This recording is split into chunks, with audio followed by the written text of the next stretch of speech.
పేరు తిప్పని పద్మ, మా మామ తిప్పని లచ్చయ్య. మా 43 సర్వే నంబర్లో మాకు 30 గుంటల భూమి ఉన్నది. మా పెద్ద మామూలకు మాకు కొట్టుల భూమి అయితే అది మా మామ అమ్మిండు.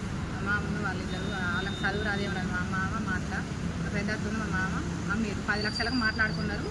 4 లక్షలు భయాన పెట్టిండు. 6 లక్షలు చెక్కులు రాసిచ్చిండు. చెక్కులు రాసిచ్చినా మేము చెక్కుల టైం అయినాక బ్యాంక్ కాడికి పోతే 1 రూపాయి కూడా లేదన్నారు.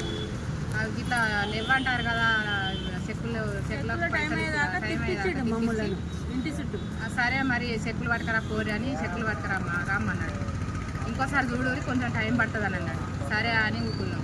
ఆ టైం కూడా అయిపోయింది కదా అన్న ఎందుకు ఇట్లా చేస్తాను అని అంటే పోయినాక ఇగో మీరు చెక్కులు పట్టుకొని రాపోరి, చెక్కులు పట్టుకొని వచ్చినాక మీకు పైసలు ఇద్దామని అన్నాడు. అన్నోళ్ళే చెక్కులు పట్టుకొని పోయినాం. చెక్కులు నిజంగానే ఇస్తాడు కదా అని నమ్మినాం.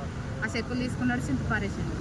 మేము ఎట్లా మాట్లాడుతాడు మరి ఎట్లా గట్టిగా మాట్లాడుతాడని ఎందుకైనా మంచిది అన్నట్టుగానే చెక్కులు జిరాక్స్ సరిగ్గా తీసుకొని పెట్టుకున్నాం. కాకపోతే చెక్కులకు ఒరిజినల్ కొంచపోతే చింపుతాడు అన్న ఆలోచన మాకు రాలేదు అసలు. పోయినాక కథ చెక్కులు తీసుకున్నాడు, చింపిండు. మీకు ఇష్టం వచ్చిన అక్కడ చెప్పుకోరు, ఎక్కడ చెప్పుకుంటారు విజయ్ కుమార్ సార్ దగ్గర కూడా అయితే మేము చెప్పుకోరు అన్న వాళ్ళు ఎట్లయినా పోలీస్ స్టేషన్ పోతే న్యాయం జరుగుతుంది కదా అన్నట్టుగా పోలీస్ స్టేషన్ పోయింది. అక్కడ ప్రవీణ్ సార్ ఎస్ఐ ఉండే సిఐ ఆయన కంప్లైంట్ ఇచ్చినాం. కంప్లైంట్ ఇస్తే ఆయన 2 సార్లు ఒకసారి వచ్చిండు.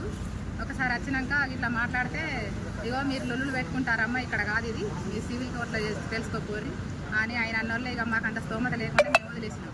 అయితే ఆయన డైరెక్ట్ ఏం చేసిండు కదంటే ఆయన పేరు మీద ఆకూరి సుబ్బయ్య పేరు మీద చేసిండు, ఎస్టీ మీద. ఆయన పేరు మీద చేతిగా మమ్మల్ని ఎస్టీను మరి ఆయన పేరు మీద చేతిగా మమ్మల్ని అడగరు కదా అన్నట్టుగా కథ అట్లా చేసిండు. అట్లా చేసినాక ఇక మేము నోరు మూసుకొని మళ్ళీ 2-3 సార్లు ఇంటికి పోయినాం. ఎందుకైనా మంచిగా మా భూమి కదా ఎందుకు వదిలిపెట్టామన్నట్టుగా మేము పోతే మమ్మల్ని బెదిరించిండు. నన్ను అయితే అసలు ఇంట్లోకే రానియకపోయాడు. నువ్వు అమ్మినవా నాకేమన్నా ఎందుకు నువ్వు ఎందుకు వద్దాను అని అసలు ఇంట్లో కూడా రానియలేదు. మా ఆయన నేను 2-3 సార్లు పోయినాం. 2-3 సార్లు పోతే మా ఆయనను కూడా బెదిరించిండు. మా ఆయన నాడి రోడ్డు మీద నిలబెట్టి బెదిరించిండు. నువ్వు ఆటో డ్రైవర్ కదా, నీ సంగతి చూస్తాను, ఏ లారీ కింద పడేస్తారా, నేను ఎక్కువ చేస్తాను, బాగా ఉరికేస్తాను, ఎక్కడికి నీ భూమి అని ఇష్టం అంటే మాట్లాడి బెదిరించిన వాళ్ళు. ఇక మా ఆయన భయపడ్డాడు.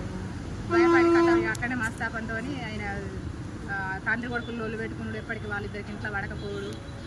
అట్లనే చనిపోయాడు. 2-3 సంవత్సరాలకు ఆయన చనిపోయాడు. ఆయన చనిపోయాక నా వల్లనే ఇదంతా అయింది కదా అని కొడుకు మీద బాధతో మా మామ కూడా షుగర్ పేషెంట్, ఆయనకు షుగర్ ఎక్కువ అయింది, కాలు కొట్టేసి ఆయన కూడా మంచి అలవాడు. ఆయన చనిపోయాడు, కొడుకు చనిపోయాడు, ఇద్దరు చనిపోయారు. మా కుటుంబం మొత్తం ఇప్పుడు రోడ్డు పాలైంది సార్. పిల్లలు సార్ నిజంగా మేము బాధ భరించినాం, వాస్తవంగానే భరించినాం. మాకు వెనుక మొగ దిక్కు చక్కగా లేక పిచ్చోళ్ళ లెక్క తిరిగినాం మేము.